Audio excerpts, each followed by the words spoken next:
Hello everyone, कैसे हैं आप लोग। उम्मीद करती हूँ आप लोग अच्छे होंगे और आप लोगों की प्रिपरेशन भी अच्छी चल रही होगी।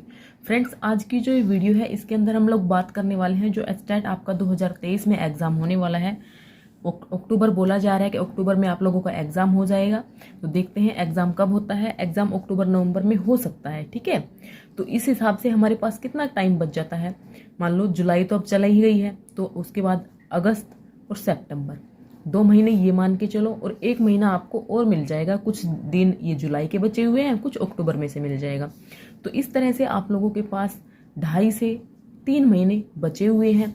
मैंने पिछली बार आप लोगों को अच्छे से गाइड किया था। मैंने आपको 1 मंथ की स्ट्रेटजी बताई थी कि आपको 1 मंथ में कैसे एचटेट को क्रैक करना है। लेकिन फ्रेंड्स, वो एचटेट की 1 मंथ की स्ट्रेटजी सिर्फ उन्हीं लोगों के लिए काम करती है जो या तो पहले से प्रिपरेशन कर रहे होते हैं, या तो किसी और एग्जाम की, या फिर उन्होंने एचटेट के लिए पहले कभी प्रिपरेशन की थी, ठीक है। मैं आपको क्लियर कट बात बताती हूँ। अगर जो बिल्कुल फ्रेशर बंदा है वो सोचे कि भाई मैं 1 महीने में पढ़ के पास हो जाऊंगा, तो ऐसा नहीं होता है, क्योंकि काफ़ी सब्जेक्ट है। और फिर ये लाइक सीटेट तो नहीं है, सीटेट की तरह हलवा एग्जाम नहीं है कि भाई 1 हफ्ता पढ़ ली या प्रीवियस ईयर को कर लिए और आप लोगों का काम चल गया। नहीं फ्रेंड्स, इसके अंदर आप लोगों को थोड़ा सा इत्मीनान से और अच्छे से पढ़ना होता है। ओके तो आप लोगों को पता ही होगा जो लोग एचटेट का एग्जाम देते हैं कि भाई इसके लिए जो एलिजिबिलिटी होती है वो क्या क्या होती है। आप लोग अगर बीएड वगैरह कर रहे हैं तो उसके सेकेंड ईयर में होते हैं, तब भी आप लोग एग्जाम दे सकते हैं। आपका जो एग्जाम है वो वैलिड माना जाता है, कोई दिक्कत नहीं होती है, ठीक है।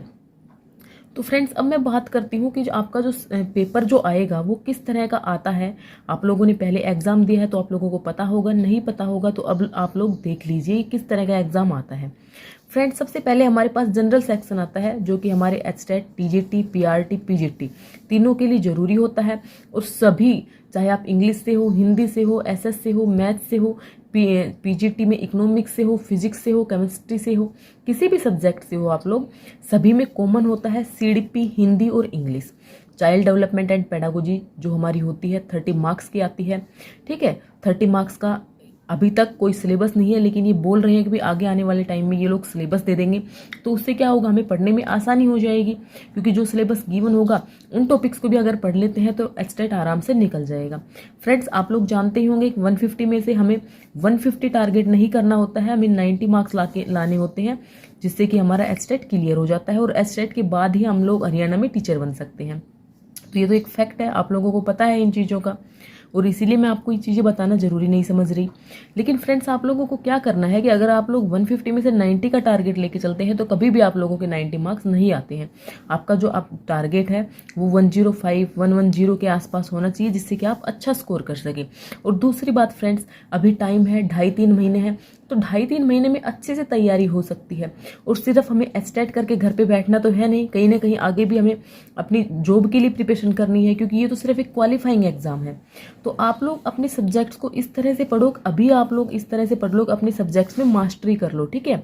जो भी पढ़ो जीरो से उसको स्टार्ट करो, उसको अच्छे से पढ़ो, ताकि आपको सभी एग्जाम में काम आ जाए। क्योंकि आप लोग अगर सीटेट देते हो तो सीटेट तो बिल्कुल हलवा एग्जाम है, वो तो कर लोगे।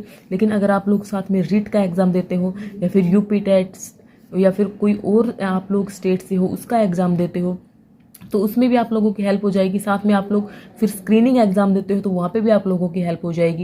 या फिर सीईटी का एग्जाम दे रहे हो, आप जो भी एग्जाम दे रहे हो, जैसे कुछ सब्जेक्ट कॉमन होते हैं, रीजनिंग है, मैथ है, हरियाणा जीके है, हिंदी इंग्लिश है, तो ये तो सभी में आती है, तो आप लोगों को काम आनी ही है।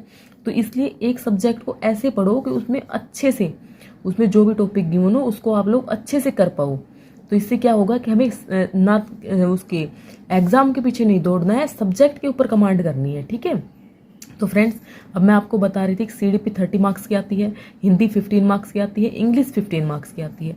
इनके लिए आप लोगों को क्या करना है फ्रेंड्स, सीडीपी के लिए मैंने इंपॉर्टेंट टॉपिक्स पहले बताए हुए हैं। अगर आप लोग चाहते हैं कि सभी के मैं दोबारा से एक वीडियो बनाऊं, न्यू वीडियो, कि जिसके अंदर मैं बताऊं कि कौन कौन से टॉपिक इंपॉर्टेंट है हमारे लिए, क्योंकि अभी तक साइट पे तो कोई ऑफिशियल सिलेबस आया नहीं है। तो जो टॉपिक हमारे लिए इंपॉर्टेंट है, ठीक है, उन टॉपिक को आप लोग यूट्यूब पर सर्च करोगे, फ्री में आपकी तैयारी हो जाएगी, आपको कोई भी पैसा खर्च करने की जरूरत नहीं है। अगर आप लोग फ्री में भी यूट्यूब के ऊपर भी सर्च करते हो, मान लो आपको जीन प्याजे पढ़ना है तो आप लोग सर्च करोगे जीन प्याजे, तो जीन प्याजे के आप लोगों के सामने बहुत सारी वीडियो आ जाएंगी, जिसमें से आपको जो अच्छी लगे आप वो लोग उस वीडियो को प्रेफर कर सकते हो। ओके, अपने नोट्स बनाओ, उन नोट्स से पढ़ो, उनसे अच्छा कुछ नहीं हो सकता। इसी तरह फ्रेंड्स, हिंदी का लेते हैं, तो हिंदी का तो फ्रेंड्स मैं दावे के साथ कह सकती हूँ कि मैंने ना अपने चैनल पर 2 वीडियो डाली थी हिंदी की पिछली बार एस्टेट के टाइम पे। अगर आप लोग चाहते हो कि मैं उनको दोबारा से डाल दूँ, ठीक है, मतलब वो तो मैंने उस टाइम पे स्पीड में डाली थी क्योंकि उस टाइम पे टाइम नहीं था, लेकिन अब हम 2-2 3-3 टॉपिक करके 3-4 वीडियो में कंप्लीट कर लूँ। तो आप लोग मुझे कमेंट करके बताइएगा, ठीक है। इसी तरह इंग्लिश की आप लोगों ने उन वीडियोस को काफ़ी प्यार दिया था और आप लोगों की बहुत सारी हेल्प भी हुई थी, ऐसा आप लोगों ने खुद मुझे बताया था। तो आप लोग प्लीज़ कमेंट करके बताइए कि जो 19 मार्क्स का जो कॉमन पोर्शन आ रहा है, अगर हम लोग इसके ऊपर अच्छे से पकड़ कर लेते हैं, अगर यहाँ पर हम 60-65 के बीच पहुँच जाते हैं, तो फिर आपका एस्टेट होने से कोई नहीं रोक सकता। क्योंकि सब्जेक्ट जो होता है फ्रेंड्स, सब्जेक्ट का कुछ ऐसा डिफाइन तो है नहीं, क्योंकि कभी कभी जो लेवल होता है वो नेट लेवल तक का पूछ लेते हैं।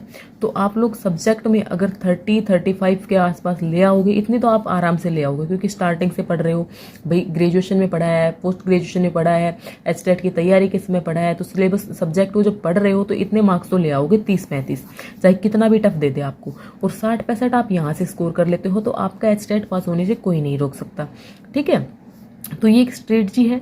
और ये जो 90 मार्क्स की जो कॉमन जो तैयारी है, आप लोग ज़्यादा से ज़्यादा कमेंट करें, वीडियो को ज़्यादा से ज़्यादा शेयर करें, ठीक है, ताकि और लोगों को भी पता लग सके। और हम लोग इसकी ना फ्री में तैयारी करेंगे अपने यूट्यूब चैनल के ऊपर। फ्रेंड्स, जो नोट्स होते हैं वही सिर्फ मेरे पेड नोट्स होते हैं, बाकी जो क्लासेस हैं वो बिल्कुल फ्री हैं। और जो नोट्स मैं आपको देती हूँ वो कुछ ऐसे अलग से नहीं है, और वो नोट्स सभी को लेने जरूरी भी नहीं है, वो सिर्फ उन्हीं के लिए है भाई जिनके पास टाइम नहीं है, नोट्स बना नहीं पाते। बाकी अपने नोट्स से अच्छी तो कोई चीज़ नहीं होती। आप जो खुद के हैंड रिटन नोट्स बनाते हो वो सबसे दी बेस्ट होते हैं, ठीक है। मेरे नोट्स उनके आगे कुछ नहीं होंगे, वो सिर्फ मैं उन्हीं को प्रोवाइड करती हूँ भी जिनके पास टाइम नहीं है। तो अभी आप लोगों के पास टाइम है, आप लोग अच्छे से तैयारी कर सकते हैं।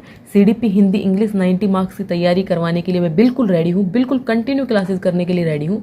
2-2.5 महीने में आपका इतना करवा दूंगी, प्रीवियस ईयर भी आपको रिवाइज करवा दूंगी कि आप लोग 65-70 के आसपास आराम से पहुंच जाओगे। और यहाँ पे आप लोग 30-35 मार्क्स आराम से ले आओगे तो कोई दिक्कत नहीं होगी, आराम से आप लोगों का एस्टेट क्लियर हो जाएगा, ठीक है फ्रेंड्स। तो बस यही मैं आप लोगों के साथ शेयर करना चाहती थी कि आपको अपनी स्ट्रेटजी इस हिसाब से रखनी है। जो ये कॉमन वाला पोर्शन है ना, इसको वीक नहीं करना है फ्रेंड्स। इसमें मैं आपको ये बताना भूल गई, 90 मार्क्स के अंदर ना सीडीपी हिंदी इंग्लिश ये सिर्फ 60 मार्क्स का है। रीजनिंग, सॉरी मैं आप लोगों को सॉरी बोलती हूँ, ठीक है, अगर मैंने बीच में कुछ गड़बड़ कर दिया हो तो। रीजनिंग, मैथ और हरियाणा जीके, ठीक है, 30 मार्क्स की आती है। तो ये भी करना होता है। रीजनिंग और मैथ का फ्रेंड्स क्या है कि आप लोग जब तक खुद प्रैक्टिस नहीं करोगे तो आप लोग नहीं कर पाओगे, किसी में नोट से क्लियर नहीं होगा या किसी के समझाने से नहीं होगा, आप लोगों को खुद प्रैक्टिस करनी होगी।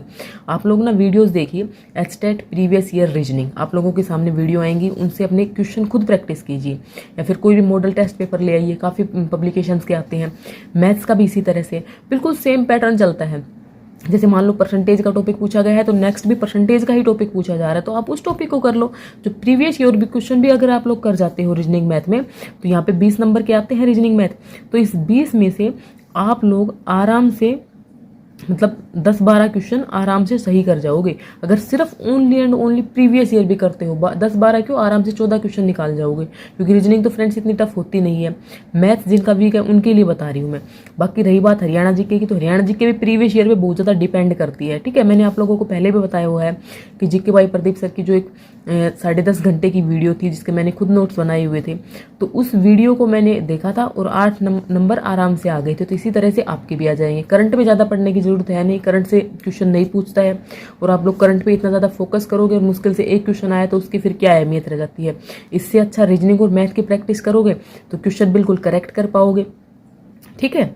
तो फ्रेंड्स, आप लोगों को जो 90 मार्क्स हैं इनके ऊपर आप लोगों को कमांड करनी है, ओके। इसके ऊपर आप लोगों की कमांड हो जाएगी तो आप लोग आराम से इस एग्जाम को निकाल ले जाओगे। ऐसे कोई तोप नहीं होती है कि जो आप लोग ना कर पाओ, ओके फ्रेंड्स। तो और आगे वीडियो लेकर के आती हूँ, आप लोग कमेंट करके बताइएगा फर्स्ट हम किसकी क्लास स्टार्ट करें। सीडीपी हिंदी और इंग्लिश में से किसकी क्लासेज आपको फर्स्ट चाहिए, उसी की क्लासें पहले स्टार्ट करेंगे, ठीक है। कंप्लीट सिलेबस करवाऊंगी, साथ में जो नोट्स होंगे वो तो आप लोगों को पता है पेड नोट्स होते हैं फ्रेंड्स, ठीक है। बाकी आप लोगों को सब कुछ फ्री में मिलेगा। तो वीडियो को ज़्यादा से ज़्यादा शेयर कीजिएगा, अच्छी लगी हो तो कमेंट जरूर कीजिएगा, और आगे आप लोगों की किस तरह की आप लोगों की सजेशन है वो भी आप लोग मुझे कमेंट बॉक्स में दीजिएगा। Thanks for watching this video.